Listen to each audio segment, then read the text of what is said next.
Chelsea are going big this summer. What the Lacroix and Morgan Rogers links really mean for our club. Let me ask you something straight away. When was the last time you woke up, checked your phone, and saw two big transfer stories about Chelsea dropping at almost the same time? That is exactly what happened recently, and if you are part of the Lucy Chelsea analysis community, you already know we need to break this down properly. So grab a drink, get comfortable, and let us talk about what is really going on at Stamford Bridge this summer. Two names are flying around right now. Maxence Lacroix, a 26-year-old centre-back currently at Crystal Palace, and Morgan Rogers, a 23-year-old attacking midfielder at Aston Villa. Both are being linked to Chelsea. Both moves come with big price tags. And both of them, if they happen, would tell us a lot about where Chelsea want to go as a club. This is not just transfer gossip. This is Chelsea putting their hand up and saying they are serious. Let us dig into both stories one at a time and then pull everything together at the end. Maxence Lacroix, the defender. Chelsea want at the back. First, let us talk about Maxence Lacroix. According to reports from RMC Sport, Lacroix is expected to leave Crystal Palace this summer. Several big English clubs are already keeping a close eye on his situation, and Chelsea are one of them.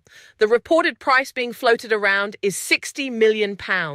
Crystal Palace, for their part, are said to want a minimum of €40 million before they even think about selling.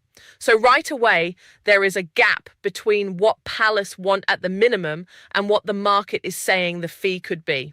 That is pretty normal in transfer negotiations. The selling club starts somewhere low. The buying club tries to keep costs down, and eventually they meet in the middle. If that middle ground is somewhere between 40 and 60 million, both sides might be able to live with that. But who is Maxence Lacroix, and why does Chelsea want him? Lacroix is 26 years old, which puts him right in that sweet spot for a defender. He is not a young player who needs 2 or 3 more years to develop. He is also not an older player who is past his best.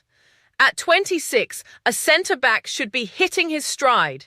He should know the game well enough to read situations before they become problems, but he should also still have the energy and athleticism to deal with the ones he does not read in time. He plays as a central defender, which is a position Chelsea have had questions about for a while now. The club has gone through various combinations at the back, and the search for a reliable, consistent centre-back partnership has been an ongoing conversation among supporters. Now, here is something that stands out in the report. Lacroix himself wants to join a club that is playing in the Champions League. That is the key detail here. He is not just open to leaving Palace. He has a specific ambition. He wants to be competing at the highest level of European football. So the question becomes, can Chelsea offer him that? Are Chelsea going to be in the Champions League next season? That is the kind of question that affects everything.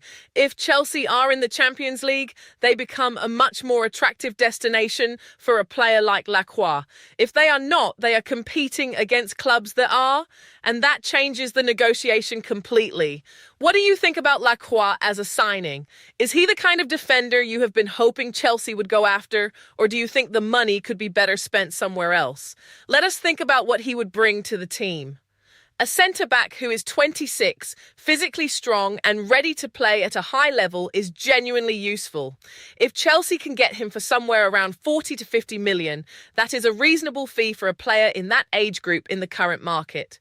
The transfer market has gone crazy over the last few years, and defenders of quality do not come cheap anymore.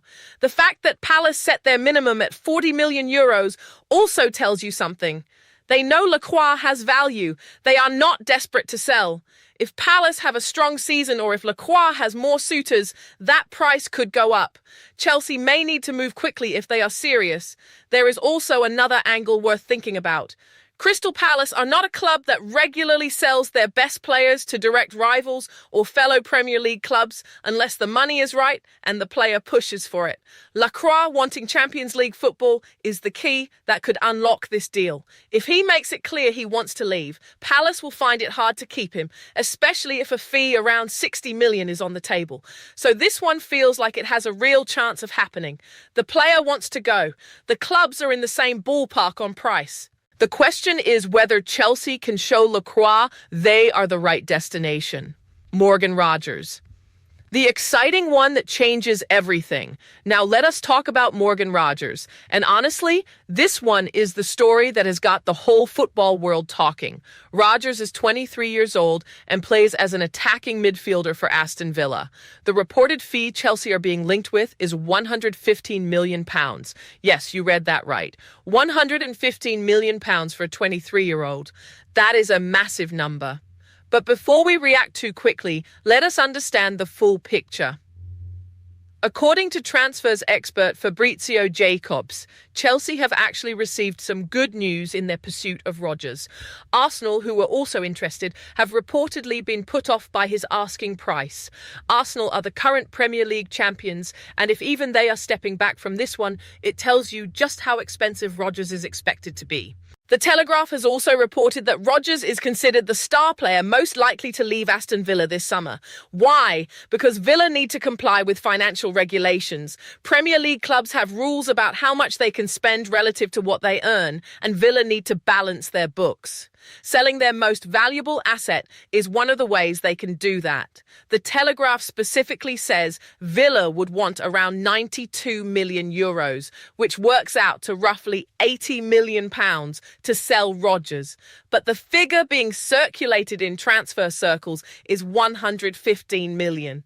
That gap is interesting. It could mean the final fee lands somewhere around 90 to 100 million if Chelsea push hard. It could also mean Chelsea are pricing in add-ons and bonuses that inflate the total. So who is Morgan Rogers and why is he worth this kind of money?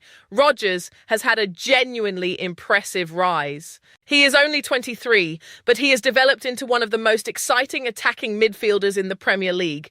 He is the kind of player who can change a game. He can carry the ball forward, he can create chances, and he can score goals. For a Chelsea team that sometimes struggles to unlock tight defences, that kind of creativity and directness in the middle of the pitch is exactly what you need. There is a real question here, though, and it is one worth discussing in the community. Is 115 million the right price for Morgan Rogers? At 23, he has shown a lot of promise, but the fee being asked puts him in a very exclusive bracket. You are talking about paying top money for a player who has had maybe one or two outstanding seasons. What do you think? Is Rogers worth 115 million to Chelsea, or is this the kind of transfer that makes you nervous about getting carried away with the excitement? Here is the argument in favor of paying that kind of fee. Chelsea have shown over the last few years that they are willing to invest heavily in young talent. The idea is that you buy the player at the peak of their potential and you get 5, 6, 7 years of top-level football from them. If Rogers plays for Chelsea until he is 30 and is part of a team that wins trophies along the way, then the fee starts to look reasonable in hindsight. Here is the argument that should make you think twice. The history of football is full of big money signings that did not work out. A player who looks brilliant at Villa might struggle at a club with higher expectations and more pressure. The transition is not always smooth, and at 115 million, there is no room for error. But here is the thing that tips it in favour of doing the deal. Arsenal have walked away. That means Chelsea might have less competition than they thought. If Villa need to sell and Arsenal are not in the race, Chelsea's position becomes much stronger. They can negotiate. They can push the price down. They might be able to get Rogers for 90 or 95 million instead of 115, which still makes it one of the biggest transfers in the club's history, but it is a more manageable number. What do these two signings say about Chelsea's summer plan? Now let us zoom out and look at the bigger picture. If Chelsea sign both Lacroix and Rogers this summer, what are they actually saying about themselves? They are saying they want to be taken seriously. They are saying they are not building for 3 years from now. They are building for next season. Both players are at ages where they can contribute immediately. Lacroix at 26 should walk straight into the starting lineup and be a regular starter. Rodgers at 23 is ready to be a key player in a top team right now. Chelsea have had a reputation in recent years for buying lots of players, some of them very young, and then struggling to get the best out of them all at once. The squad sometimes feels too big, too unbalanced, with too many players competing for the same positions. But Lacroix at centre-back and Rodgers in attacking midfield address two different areas of the pitch. If the manager has a clear idea of how to use both of them, these could be excellent additions. Think about it this way. A back line with Lacroix as one of the centre-backs gives you more security, fewer goals conceded, more clean sheets, and in the middle of the park, Rodgers pulling strings and creating goals. That is a team that is harder to beat and more exciting to watch. Is that not what we all want? The financial side is also worth noting. Combined, these two transfers could cost Chelsea somewhere between 150 and 200 million pounds, depending on the final fees. That is a serious investment. It shows the club has money to spend and the ambition to spend it on quality. But it also puts pressure on the players who are already at the club. What happens to the defenders already in the squad when Lacroix arrives? What happens to the midfielders already there when Rodgers comes in? These are questions the manager will need to answer, and they are questions that can create tension if not handled properly. The Champions League question. There is one thread that connects both of these stories, and it is the most important question of all. Lacroix specifically wants Champions League football. If Chelsea are not in the Champions League next season, do they still have a chance of signing him? And if Chelsea are in the Champions League, does that also make Rodgers more likely to come? A player of Rodgers' quality will have options. If he is leaving Villa, he can probably choose between several top clubs. Chelsea, being in Europe's biggest club competition, makes them a more attractive destination. So in a way, where Chelsea finish this season has a huge impact on what their summer looks like. A top 4 finish does not just mean European football. It means more leverage in the transfer market. It means players like Lacroix and Rodgers are more willing to have the conversation. This is something worth thinking about as the end of the season approaches. Every point matters. Every match matters, not just for the league table, but for what comes next. The bigger context, what Villa and Palace are going through it, is also worth stepping back and understanding the situations at the selling clubs, because that affects how these deals play out. Crystal Palace are in a position where they are willing to sell, but they are not desperate. They have a number in mind, roughly 40 million euros as a starting point, and they are not going to give Lacroix away. Palace have been a solid mid-table Premier League side and they do not need to panic sell. But if Lacroix is determined to move, they will eventually have to let him go. Aston Villa are in a more complicated position. Financial regulations are the real driving force here. It is not that Villa want to lose Rodgers. He is their best player, the one most likely to leave. But if selling him means the club can stay on the right side of the financial rules, then that is what they have to do. Villa have been building something exciting under their management team, and losing Rodgers would hurt. But getting 80 to 115 million for him would help them reinvest in other areas. The fact that Villa need to sell actually helps Chelsea here. When a club needs to sell, the negotiating power shifts to the buyer.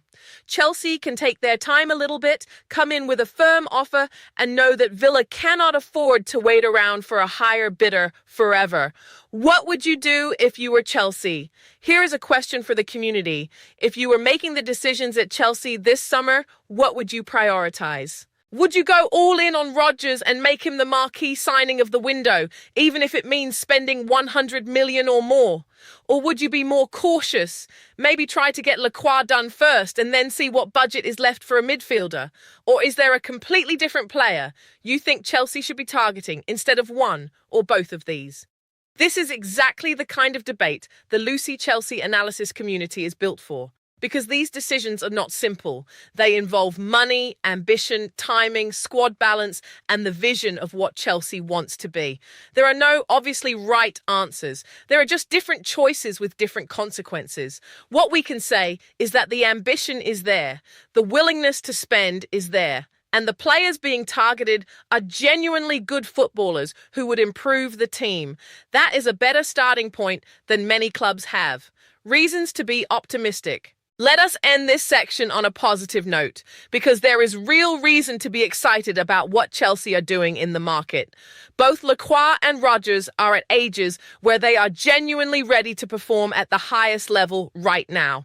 This is not about buying potential and hoping for the best in 2 years.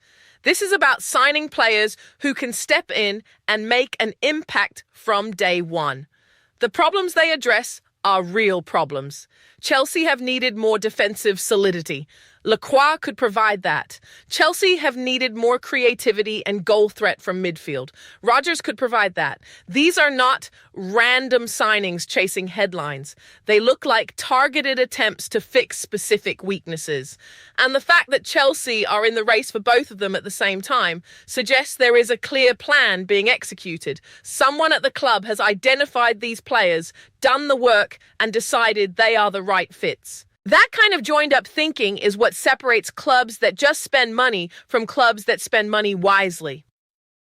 The risks that come with big ambitions. Of course, no transfer discussion would be complete without talking about what could go wrong. The biggest risk with Rodgers is the fee. At 115 million or even at 90 or 95 million, he becomes one of the most expensive midfielders in the club's history. That comes with enormous pressure. If he has a slow start, if the team does not immediately perform the way people hope, he will be scrutinized heavily. Every misplaced pass, every game where he does not shine, will be seen through the lens of how much was spent on him. The biggest risk with Lacroix is different. It is the integration risk. Can he form a reliable partnership with whoever else is playing centre-back at Chelsea? Can he adapt quickly to a new defensive system, a new set of teammates, a new manager's demands? Centre-backs especially need time to build understanding with their partners. That process sometimes takes longer than people expect. And then there is the broader squad question. Chelsea have a big squad. Adding 2 more players means someone has to make way, whether through loans, sales, or simply getting fewer minutes. How that is managed matters. A happy squad where everyone feels valued is easier to manage. A squad full of talented players who are frustrated about their lack of playing time is a problem waiting to happen. Final thoughts. This summer could define Chelsea for years. Here we are at the end of a long conversation, and I hope you have enjoyed going through all of this together. Let me leave you with this thought. The transfers of Maxence Lacroix and Morgan Rodgers, if they happen, are not just about adding 2 good players to a squad. They are a statement. They are Chelsea saying, out loud and with real money, that they intend to compete at the very top level. Not just in the Premier League, in Europe, for trophies. Lacroix brings the kind of defensive reliability that turns good teams into hard-to-beat teams. Rodgers brings the kind of attacking brilliance that turns hard-to-beat teams into entertaining, trophy-winning ones.